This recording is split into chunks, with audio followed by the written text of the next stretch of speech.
एक बार तो कबीर दास जी से किसी ने पूछा कि दुनिया में सबसे ज्यादा धनवान किसे मानते हैं आप? तो कबीर जी ने क्या कहा, मुझे तो दुनिया में कोई धनवान नहीं, सब भिखारी दिखाई पड़ रहे हैं।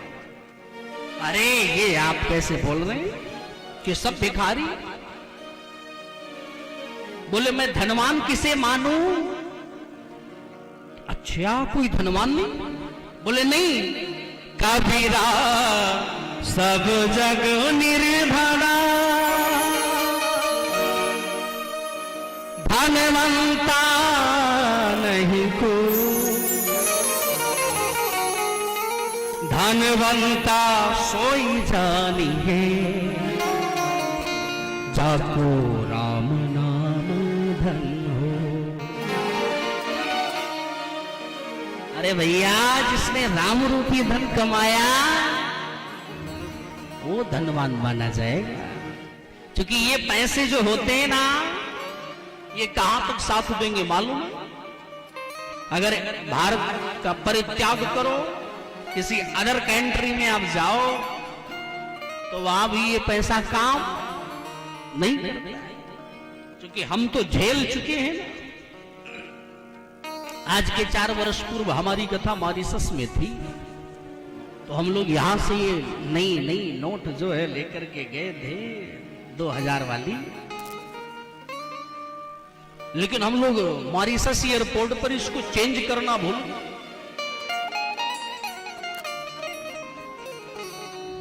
बड़ी परेशानी आ गई। 1 महीने तक कथा हुई, लेकिन हम लोग तो दिन गिन रहे थे ना। क्या 5 फरवरी को गए थे तो 5 मार्च का वेट कर रहे थे कि वो 5 मार्च कब आएगा।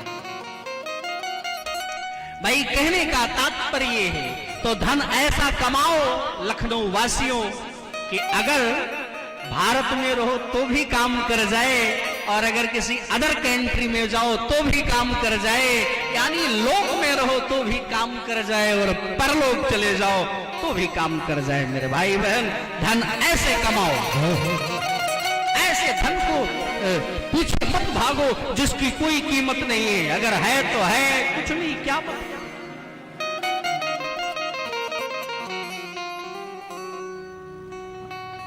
राधे राधे बोलना पड़ेगा, जोर से बोलना पड़ेगा।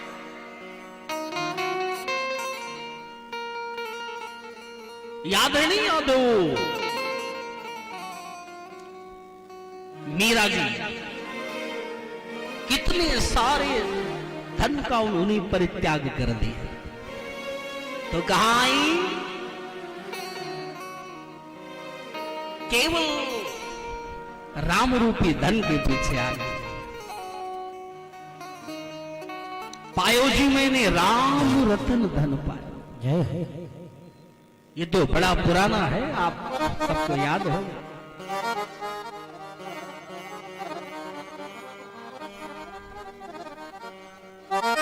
गाते हैं लोग, नहीं गाते। और किसी ने मीरा से पूछा कि ये धन मिला कहां आपको? तो मीरा बाई जी कहती हैं आपको मालूम नहीं कहां मिला? बोले नहीं आप बताओ तो। बोले पता नोट करो, मैं एड्रेस दे रही हूं। बोले कहां मिलता है बताओ। और बाकी धन अगर हो ही जाए लखनऊ वासियों, मेरी मां हमारी बात तो समझ रहे ना, हिंदी समझ रहे नहीं समझ रहे? क्योंकि बहुत जगह मैं जाता हूं तो फंस जाता हूं। अगर महाराष्ट्र में चले जाओ तो मराठी लोग समझ नहीं पाते, ऐसे ऐसे मतलब उनके लिए उनका मराठी, वहां माता जी को आई बोलते ना और दीदी को ताई, और छोटे छोटे बच्चों को मूलगा और मूलगी बोलते हैं। और गुजरात चले जाओ तो डिकरा और डिकरी। हाँ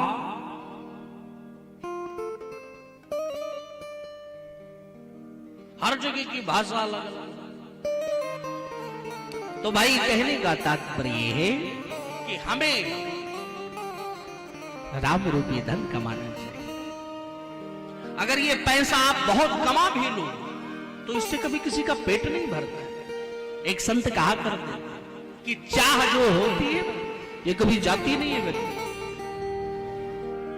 अगर आज 10 रुपए मिल गए ना तो कल सोचते 100 मिल जाता तो बड़ा ना।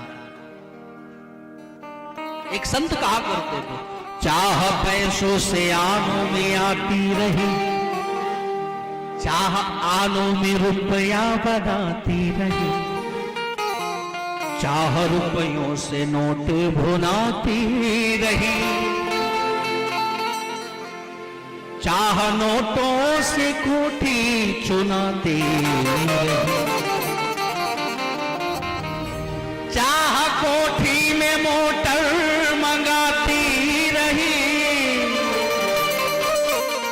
चाह मोटर से होटल में जाती रही, चाह होटल में बोतल खुलाती रही, चाह क्या क्या न करती कराती रही।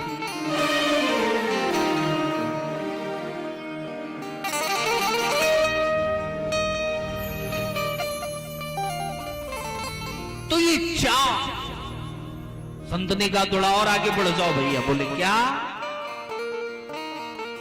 चाह पाली जिन्होंने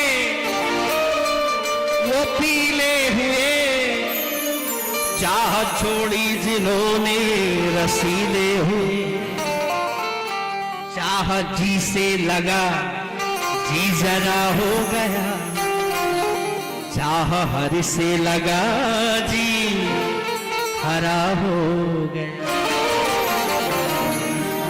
तो चाह हर से लगाओ, और अगर इनसे लग जाए एक बार दिल लग जाए, आए हाय, तो फिर तो किसी से दिल लगाने की जरूरत नहीं, इनसे लग जाए बस।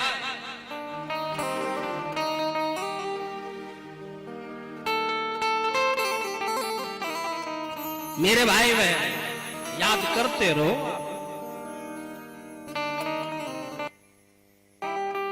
चाह इनकी हमको हरदम चाहिए, और अगर ये चाहिए तो फिर क्या चाहिए? याद करो, हम लोग तो ठाकुर जी से प्यार करते हैं ना, लेकिन उसके बदले में मंदिर जाते हैं जरूर और प्यार करते हैं, लेकिन जब मंदिर से निकलते हैं तो कुछ ना कुछ उनको बता कर निकलते हैं। सरकार आजकल दुकान बड़ी कमजोर है, सरकार पहले जैसा बिजनेस रहा नहीं है, कुछ कृपा करो प्रभु, पहले वाली बात नहीं रह गई सरकार, कुछ ना कुछ करो। अब आप 4 रुपए की अगरबत्ती दिखाए और 400 रुपए 4000 का लिस्ट देकर आए, तो भगवान से कभी कुछ मांगना नहीं। एक संत कहते थे, मैं अगर मांगू जो तुमसे, मुझको तुम देना